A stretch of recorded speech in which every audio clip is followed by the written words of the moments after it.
অনেকে মাজারের নাম শুনে চোখ উল্টে যায়, মাজারের কথা সহ্য করতে পারে না। ওরে মুসলিম মাজারে যাওয়া যাবে না।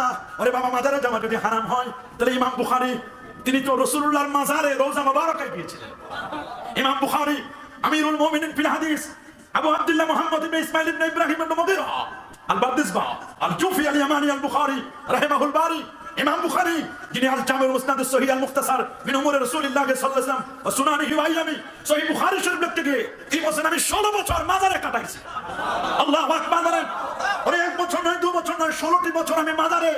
তিনি বলেছেন মা সুন্নাতু হাদিসান, আমি একটা হাদিস আমার বুখারীর মধ্যে লিখি নাই। বুখারী যেন কোনো কিতাব নয়, কোরআন মাজিদ যেমন 30 পারা, বুখারী শরীফ 30 পারা।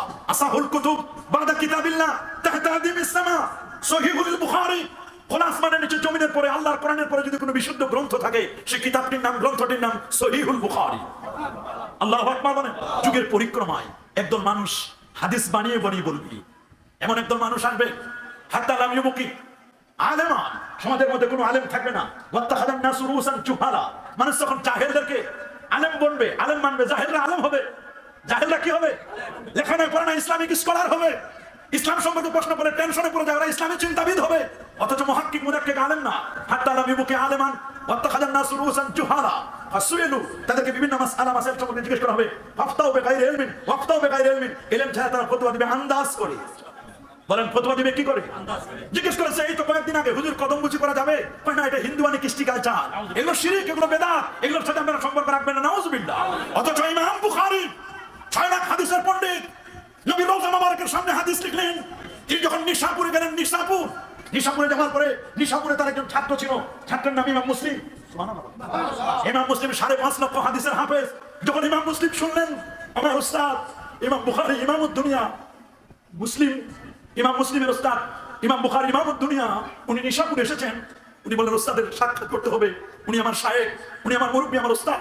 উস্তাদের সামনে গিয়ে নিজের জীবনকে সঁপে দিলেন আর বললেন ইয়া উস্তাদ আল উস্তাদি ইয়া ইমাম আল মুহাদ্দিসিন ইয়া তাবিব আল হাদিস, হে হাদিসের ডাক্তার, হে মুহাদ্দিসদের ইমাম, আপনার কপালটা একটু দেন, এই কপালে একটা চুমু খায়। তিনি কপালে চুমু খেলেন, হাতে চুমু খেলেন আর বললেন উবসুত রিজলাইকা, আপনার কদম দুটা, আপনার পা দুটা বাড়ায় দেন, উকাব্বিরু রিজলাই, আপনার কদমের জন্য চুমু খেতে পারে। কত বড় মুহাদ্দিস, 5.5 লক্ষ হাদিসের হাফেজ যিনি ইমাম মুসলিম। তার উস্তাদকে বলেন ইয়া উস্তাদ আল উস্তাদিন ইয়া ইমাম আল মুহাদ্দিসিন উবসুত রিজলাইক, আপনার কদম দুটো একটু বাড়ায় দিন, আমি একটু চুমু দেব। কদম চুমু দেওয়া, কদম মানে পা, বুচি মানে চুমু দেওয়া। ইমাম আবু দাউদ তায়ালিসি সুনান আবি দাউদের 709 পৃষ্ঠার মধ্যে বাব অনুচ্ছেদ কায়েম করলেন, বাবু কুবলাতি রিজিল ওয়াল ইয়া, হাত পায়ে চুমু দেওয়া। ইমাম বুখারী আল আদাবুল মুফরাদের মধ্যে বাব লেখলেন, অনুচ্ছেদ লেখলেন বাবু কুবলাতি রিজিল ওয়াল ইয়া। আল্লাহু আকবার। ইমাম তিরমিজি বাব কায়েম করলেন, হযরত আলী রাদিয়াল্লাহু তাআলা আব্বাস ইবনে আব্দুল মুত্তালিবের পায়ে চুমু দিলেন। আল্লাহু আকবার। হযরত জারি বলেন আমরা বাহনের মধ্যে ছিলাম, নবীকে দেখার পরে আর আমরা সহ্য করতে পারি না, আমাদের শরীর থরথর করে কাঁপতে লাগলো। নবীকে দেখি না অনেকদিন পর্যন্ত। আমরা আমাদের বাহন থেকে দ্রুত নেমে পড়লাম, নেমে পড়ে হাতটা নোকাবে না, আমরা নবীর চুমু খেতে লাগলাম, নবীর হাতে চুমু দিলাম, ওয়ালাজিলা এবং তার পায়ে চুমু দিলাম। আল্লাহু আকবার বলেন। কদম বুঝি করা যদি শিরক হতো তাহলে কখনো ইমাম বুখারী এগুলোকে সাপোর্ট করতেন? তোমরা বলো কবরের কাছে গেলে কবর পূজা হয়, আমরা সুন্নিরা কখনো কবর পূজা করি না।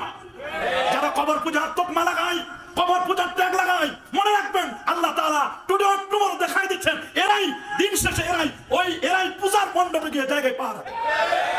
দিন শেষে রাজাত আমাদের পাইতে বাকি নয়। আল্লাহর ওলিদের মাজারে যাবেন, ওলি আল্লাহদের কবরে সেজদার জায়গা নয়। কি বলেন, মাজারে কি সেজদার জায়গা?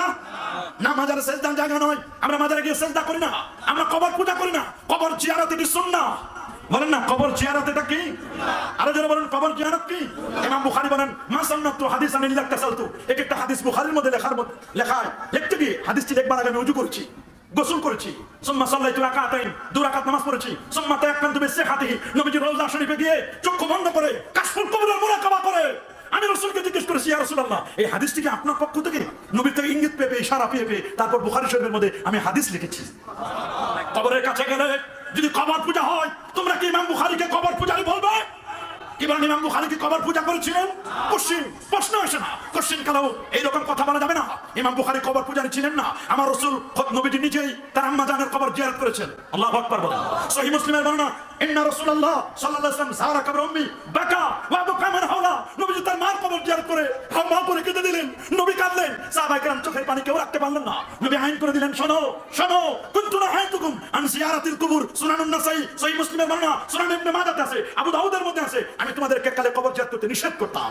আলআন, এখন আলআন ফাজুরহা, তোমরা এখন কবর জিয়ারত করো, ফাইন্নাহা তুযাক্কিরুল মাউত, ওরে কবর জিয়ারত করলে মৃত্যুর কথা মনে পড়ে, তুযাক্কিরুল আখিরা, আখিরাতের স্মরণিকা হয়ে যায়। ও তুজাহিদু আনিদ দুনিয়া, লোকটি দুনিয়া থেকে বিমুখ হয়ে আল্লাহর দিকে মনোনিবেশ করে। কবর দেখলেও সওয়াব, সুবহানাল্লাহ বলেন। কবর দেখলেও কি? আল ফিকহু আলাল মাযাহিবিল আরবা, আল ফিকহু আলাল মাযাহিবিল আরবা মধ্যে লেখা মাকাবিরুস সালিহিন, আল্লাহর ওলিদের কবর জিয়ারত করতে কোনো বাধা। আমি বলবো, ও ফকির রহমাতুল্লাহ আলাইহি, আপনাদের এলাকায় দিনের দাওয়াত দিয়েছেন, এই এলাকায় বিয়ে শাদী করেছেন, সুযোগ হলে গাড়ি নিয়ে সুযোগ হলে তার মাজার জিয়ারত করতে যাবেন। কি যাবেন তো ইনশাআল্লাহ? এটা ওনার চাওয়া, এটা ওনার পাওয়া, এটা ওনার পাওনা। উনি যে দিনের দাওয়াত দিয়েছিলেন, এই এলাকায় কত কারামত কারামত আছে যেটা আপনারা জানেন, হয়তো আমরা জানি না, কিন্তু আল্লাহর ওলি সেখানে শোয়া আছেন। মহাস্থানগর পন্ডু, সেখানে মহাস্থানগর বগুড়া, শিবপুর ওই অঞ্চলটিতে শোয়া। আল্লাহর ওলিদের পাওয়ার আছে, সুবহানাল্লাহ বলেন। তারা ম্যাগনেটিক পাওয়ার। আপনি যদি লোহা হন, তাহলে চুম্বকের সাথে লোহার আকর্ষণ হবে। আপনি যদি প্লাস্টিক মার্কা হয়ে যান, কোনো কাজ হবে না। ওইখানে যদি হাজার প্লাস্টিক থাকে, এখানে যদি চুম্বক থাকে, আকর্ষণ করবে না? কখনো আকর্ষণ করবে না। এটা যদি আপনার ম্যাগনেটিক পাওয়ার হয়, আল্লাহর ওলিদের ম্যাগনেটিক পাওয়ার শুধু ওইখানে নয়, আল্লাহর ওলিদের ম্যাগনেটিক পাওয়ার দিল সে जो बात निकलती है असर रखती है और नहीं ताकत परवाज मगर रखती है। ওরা যখন দিল দিয়ে দিন প্রচার করেছেন, ইলাইহি সাদুল কালিমুত তাইয়্যিব, ওদের নেটওয়ার্ক আরশে আজিমের সাথে, ওদের নেটওয়ার্ক কানেক্টিভিটি মদিনা মুনাওয়ারার সাথে, মদিনা কামলিওয়ালার সাথে ওনার নেটওয়ার্ক। সুতরাং লব্বে বান, গোশে বান, চশমে বান, ধান্নাবিনী, নূরি আকবর, মা বখন, দুনিয়ার চোখ কান যখন বন্ধ হয়ে যায়, কলবের চোখ তখন খুলে যায়। এই জন্য আল্লাহর ওলি